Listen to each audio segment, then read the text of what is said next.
আসসালামু আলাইকুম রহমতুল্লাহি ওবরকাতুহু।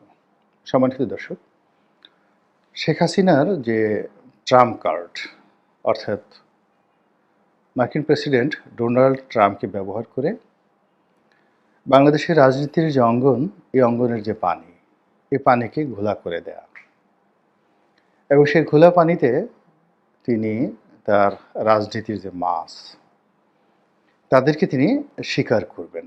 বিশেষ করে ডক্টর মোহাম্মদ ইউনূস এবং এই মুহূর্তে আওয়ামী লীগকে যারা প্রতিপক্ষ মনে করছে তাদের সবাইকে তিনি ভারত এবং আমেরিকা এই দুটো রাষ্ট্রের কোপানলে ফেলবেন এবং এরকম একটা মাস্টার প্ল্যান নিয়ে তিনি যে ঘোষণাটা দিয়েছিলেন নভেম্বর মাসের 10 তারিখে, এটিতে আপাত দৃষ্টিতে মনে হচ্ছে তিনি সফল হয়েছেন।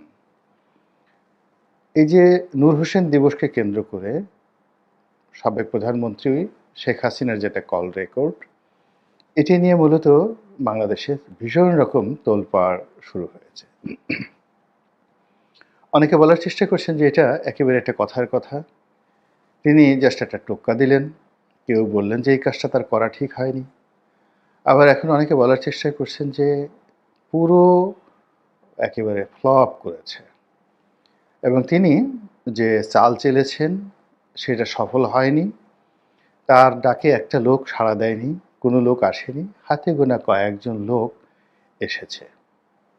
এবং এখানে আমার কাছে যেটা মনে হচ্ছে যে তিনি যে কাজটি করেছেন এটি কেবলই মাত্র তার মস্তিষ্ক প্রসূত নয়।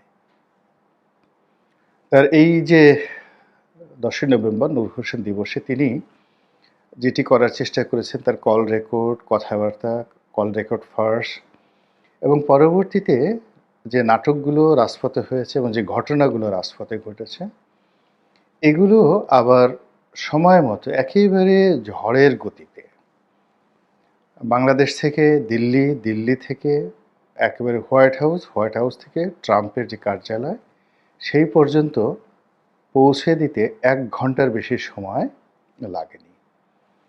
তাহলে বোঝার চেষ্টা করুন যে বাংলাদেশের সময়টিতে যখন এই ট্রাম্পের ছবিসহ লোকজন ধরা পড়ল, যেটি শেখ হাসিনা বলেছিলেন, এবং সেই ছবি সেনাবাহিনীর কর্তা এবং পুলিশের কর্তা সহ সেই ছবিগুলো তোলা হলো, সামাজিক মাধ্যমে ছড়িয়ে পড়ল এবং এর অল্প কিছুক্ষণ পরেই এটাকে নিয়ে ভারতের সবচেয়ে নামকরা পত্রপত্রিকাগুলোতে ভীষণ রকম নেতিবাচক একটা রিপোর্ট আসলো সেনাবাহিনীর সম্পর্কে, ইউনূস সরকার সম্পর্কে, বাংলাদেশ সম্পর্কে। এবং এখানে যে বিষয়গুলো ইন্ডিয়া টুডের মতো পত্রিকা যে বিষয়গুলো সামনে আনলো, সেটি হলো যে এখানে আওয়ামী লীগের কোনো প্রসঙ্গ আসেনি। কিছু নিরপরাধ লোক, কিছু শান্তিপ্রিয় লোক যারা বাংলাদেশের নাগরিক এবং তারা মূলত ডোনাল্ড ট্রাম্পকে খুশি করার জন্য বা তার বিজয়ে আনন্দ প্রকাশ করার জন্য রাস্তায় নেমেছিল এবং তাদেরকে ঠিক সেইভাবে দমন করা হয়েছে, পীড়ন করা হয়েছে, পেটানো হয়েছে এবং গ্রেপ্তার করা হয়েছে।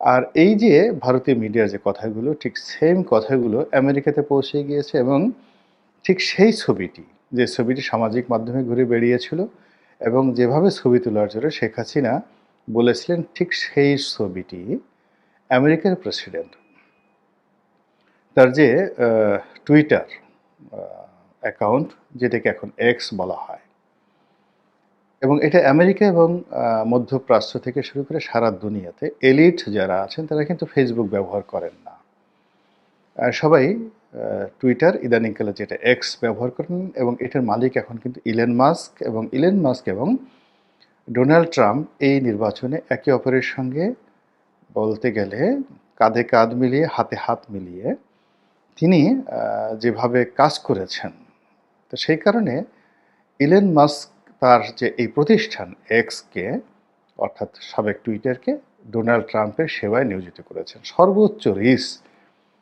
আমেরিকার সমাজে, ইউরোপ এবং আমেরিকাতে এটি এখন হয়ে যাচ্ছে। তো সেই এক্সে ডোনাল্ড ট্রাম্প যেটি করলেন, তিনি এই ছবিটিকে উদ্দেশ্য করে এবং বাংলাদেশের যে 10 তারিখের ঘটনাকে কেন্দ্র করে ঠিক ভারতীয় পত্রপত্রিকার ভাষায় হুবহু একটা তিনি সেই টুইট করলেন এবং সেখানে তিনি বললেন যে শেখ হাসিনার অবর্তমানে বাংলাদেশে কি হচ্ছে। সরি। তো শেখ হাসিনার অবর্তমানে বাংলাদেশে কি হচ্ছে, এটা হলো প্রথম। ২ নম্বর হলো যে কিছু মানুষকে সেনাবাহিনী, আবার বলছি সেনাবাহিনী এবং পুলিশ গ্রেপ্তার করেছে। তাদের অপরাধ, তারা ট্রাম্পকে সমর্থন করে। তারপর তিনি বলেছেন বাংলাদেশ আসলে কোন দিকে যাচ্ছে। বোঝার চেষ্টা করুন, যারা এতদিন যাবৎ বলার চেষ্টা করছিলেন যে আমেরিকার নীতি পরিবর্তন হয় না, সেটা ট্রাম্প আসলেও যা, বাইডেন আসলেও তা, বাংলাদেশের ব্যাপারে নাক গলানোর সময় তাদের নেই এবং কোনো অবস্থাতেই ট্রাম্প এই শেখ হাসিনাকে নিয়ে, বাংলাদেশকে নিয়ে মাথা ঘামাবেন না এবং বাংলাদেশের নাম তিনি জানেন কি না, শেখ হাসিনার নাম তিনি জানেন কি না, বা মানচিত্রে বাংলাদেশের যে মানচিত্রের যে জায়গাটুকু রয়েছে বিশ্ব মানচিত্রে, এটি যদি ডোনাল্ড ট্রাম্পকে বলা হয় তিনি সেটা খুঁজে বের করতে পারবেন না। কিন্তু ওনার এই যে পরপর দুটো যাকে বলা হয় টুইট, প্রথমটি তিনি দিলেন তার নির্বাচনের আগে সংখ্যালঘু নির্যাতন হচ্ছে বাংলাদেশে, এটাকে নিয়ে তিনি একেবারে বাংলাদেশকে ধুয়ে মুছে ছারখার করে দিলেন, ১৪ গোষ্ঠী উদ্ধার করে দিলেন। দ্বিতীয় যে ঘটনাটি তিনি ঘটালেন এটি হলো একেবারে শেখ হাসিনার নাম মেনশন করে যে in absent of Sheikh Hasina, Sheikh হাসিনার অবর্তমানে। ইট মিনস যে শেখ হাসিনার যে ক্ষমতা, মানে সাবেক প্রধানমন্ত্রী নয়, প্রধানমন্ত্রী হিসেবে তাকে এই দেশ থেকে এক্সাইল করে দেওয়া হয়েছে এবং তিনি এই যে বাংলাদেশে নেই, তার এই অবর্তমানে দেশ কিভাবে চলছে, এখানে তার এই বক্তব্যের ভিন্নতর ব্যাখ্যার কোনো রকম সুযোগ নেই। অর্থাৎ ভারত যেটি বলেছে যে ভারত শেখ হাসিনাকে সাবেক প্রধানমন্ত্রী মনে করে, এটি কৌশলগত কারণে, কূটনৈতিক কারণে ভারত বলেছে। কিন্তু ডোনাল্ড ট্রাম্পের এই বক্তব্যটা যদি বিশ্লেষণ করেন তাহলে তিনি বলতে পারতেন যে শেখ হাসিনার লোকজনের উপর কেন নির্যাতন করা হচ্ছে, বিরোধী রাজনৈতিক মত এবং পথকে কেন দমন করা হচ্ছে, কিন্তু সেটা না বলে তিনি বলছেন যে শেখ হাসিনার অবর্তমানে বা শেখ হাসিনার অনুপস্থিতিতে কি করা হচ্ছে। ইট মিনস শেখ হাসিনার হাতে একটা ক্ষমতা আছে, তিনি কর্তা এবং যে কোনো কারণে সেই কর্তা তার কর্তৃত্ব নিয়ে দূরে আছেন অথবা তাকে দূরে ঠেলে দেওয়া হয়েছে এবং এই যে তার যে দূরে চলে যাওয়া বা ঠেলে দেওয়া, এর ফলে যে অরাজকতা তৈরি হয়েছে, যে নৈরাজ্য তৈরি হয়েছে, যে অস্থিরতা তৈরি হয়েছে, এটি মিস্টার ডোনাল্ড ট্রাম্প একেবারে স্পষ্টভাবে বোঝাতে চাচ্ছে যে তিনি শেখ হাসিনার পদ, পদবি এবং এক্সাইল পুরো বিষয়টি সম্পর্কে তিনি ওয়াকিবহাল এবং বাংলাদেশ সম্পর্কে তিনি যা কিছু জানেন স্পষ্টভাবে জানেন। ২ নম্বর হলো যে আওয়ামী লীগ এবং ডোনাল্ড ট্রাম্প এবং মিস্টার মোদি, এই তিনটি ত্রিভুজ একত্র হয়ে গিয়েছে। কাজে আমরা যারা ঘুমাতে চাই, এটা আমাদের ব্যক্তিগত বিষয়, আমরা কিভাবে ঘুমাবো, আমরা আমেরিকার এই হুমকি ধামকিকে অ্যাভয়েড করতে চাই, সেটা আমাদের বিষয়। কিন্তু নিচে নিচে, তলে তলে বা পর্দার অন্তরালে শেখ হাসিনাকে কেন্দ্র করে আমেরিকা এবং দিল্লি যে বিরাট একটা মাস্টার প্ল্যান প্রণয়ন করেছে এবং সেই মাস্টার প্ল্যান অনুযায়ী তারা এই একটা অ্যাসিড টেস্ট প্রথম দিকে ঘটালো এবং মিস্টার ডোনাল্ড ট্রাম্প এখনও ক্ষমতায় আসেননি, প্রেসিডেন্ট হিসেবে শপথ গ্রহণ করেননি, তার আগেই এই খেলাটা শুরু হলো, যেটি বর্তমান ইউনূস সরকারের জন্য রীতিমতো বিপজ্জনক। আমি শুধু বিপজ্জনক বলবো না, ইউনূস সরকারের সঙ্গে যারা সম্পৃক্ত রয়েছেন তারা, এই আন্দোলনের সঙ্গে যারা সম্পৃক্ত রয়েছেন, আপনি দেখুন যে আমি নিজে যে